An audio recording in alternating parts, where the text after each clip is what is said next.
I've done two prior videos on the Eastwood SideJack DLX. The first was an on the bench video where I went over the guitar in general terms. In my last video with this guitar, I built and installed a new wiring harness that is based upon 300K CTS pots.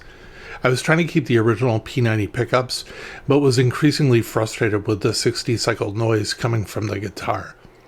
The guitar has solid, good grounds, and I even went as far as using copper tape to shield the electronics cavity, but the noise is still there. Not as much after the tape, but it's still noticeable. I announced at the end of the last video that I'd made the decision to try out a set of Seymour Duncan hot P90 Silencer Soapbar guitar pickups. They arrived and I was really curious if they were as good as they said they would be in the marketing materials. I was excited to install them to see what the outcome would be. Here's how Seymour Duncan describes them. 60 cycle hum, be gone. The tone doctors at Seymour Duncan have engineered these P90s with an entirely noiseless design, injecting them with an exceptional pair of tonal selections to choose from, hot and vintage. Hot P90 Silencer Soapbars growl with a high output fierceness that's tailor-made for aggressive playing in hard rock and heavier genres. Strong words. My hope was that I would get the results that they promised. I paid $278 for the set. Installing the pickups did not take long and was an easy soldering job. The one thing that I ran into is the routings in the Eastwood guitar were a hair too tight for the Seymour Duncan P90s.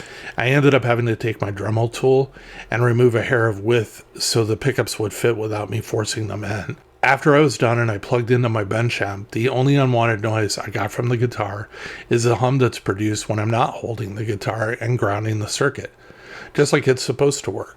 When I'm holding the guitar, it is quieter, which is a huge improvement.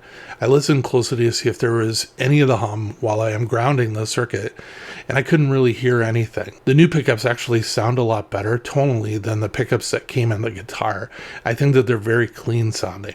I have found P90s in general, they seem to be very sensitive pickups. What I mean by that is they really let you know if you're too close to the strings, as they'll distort and break up very easily. They're really unforgiving in that way. The original pickups were very sensitive in this way to how close they were to the strings. I had to basically almost take them down to the furthest distance from the strings so they would actually sound their best.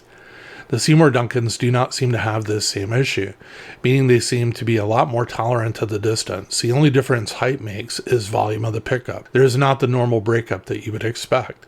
Must be something to do with the noiseless function of the Seymour Duncan pickup. I found with P90s you have to play with the adjustment until it's just right.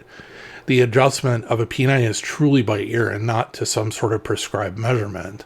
So if anybody ever asks me, what's the height that you set your P90s to, I will give a measurement, but I'll also basically say just do it by ear, man, because that's basically at the end of the day what you're going to end up doing. Of course, you could say that statement about any pickup, but I'm really saying that it is really true about a P90.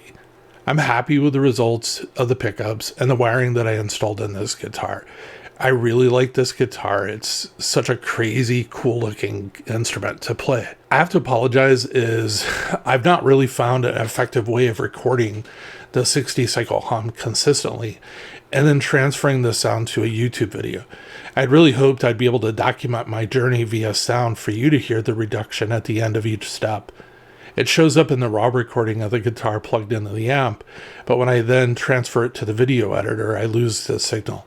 I promise I'll figure it out. I did include a sample before the audio tracks of playing the guitar where I think hopefully you should be able to hear something.